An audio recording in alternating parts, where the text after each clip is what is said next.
Interesting জিনিস দেখাবো। আপনারা সবাই জানেন আমি ডিবেট করি, কিন্তু ডিবেট ছাড়াও আমি আরেকটা ক্লাবের কনসালটেন্ট, সেটা হচ্ছে লাস্ট নাইট স্কলার্স। তো আমাদের একটা ট্রিমেন্ডাস আইডিয়া পুশ করা হচ্ছে আজকে, যেটা হচ্ছে আমরা সম্পূর্ণ মানে নতুন মেম্বার কালেক্ট করার জন্য সম্পূর্ণ মানে হিউম্যানলেস, মানে কোনো মানুষ থাকবে না ওই জায়গায়, একটা রিপোর্টিং বুথ খুলছি আমরা, যে জায়গা থেকে আমরা নতুন সদস্য কালেক্ট করব। সদস্যরা নিজেরাই টাকা দিবে, নিজেরাই ফর্ম সংগ্রহ করবে, নিজেরাই ফর্ম জমা দিবে। চলেন দেখে আসি ব্যবস্থাটা।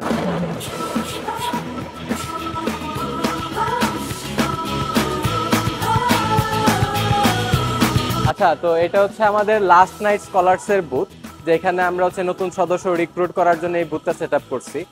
আমার পিছনেই দেখতে পাচ্ছেন যে এই জায়গায় হচ্ছে কোনো মানুষ নাই অ্যাকচুয়ালি। কেউ আসলে কোত্থেকে মানে টাকা দিবে বা কি করবে এগুলো আমরা তদারকি করতেছি না। ছাত্ররা নিজেরাই আসবে, শিক্ষার্থীরা নিজেরা এসে এই জায়গা থেকে ফর্ম সংগ্রহ করবে, ফর্ম ফিল আপ করবে, টাকা জমা দিবে, আর ফিল আপ করে ফর্মটা এখানে রেখে তারা চলে যাবে।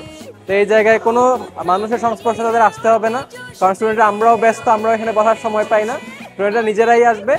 লাস্ট নাইট স্কলারশিপ উদ্দেশ্য হচ্ছে আমরা যারা শেষ রাতে পড়ে তারপর হচ্ছে পরীক্ষা দিতে যাই, তাদের আসলে কিভাবে বেটারমেন্ট করা যায় এটা নিয়ে আমরা কাজ করি। তো জগন্নাথ বিশ্ববিদ্যালয়ে যারা নবীন শিক্ষার্থী আছেন সবাইকে আমার অনুরোধ থাকবে আপনারা লাস্ট নাইট স্কলারশিপ জয়েন করুন। আশা করি আমরা আপনাদের কিছুটা হলে বেটারমেন্ট নিশ্চিত করতে পারবো। ধন্যবাদ সবাইকে।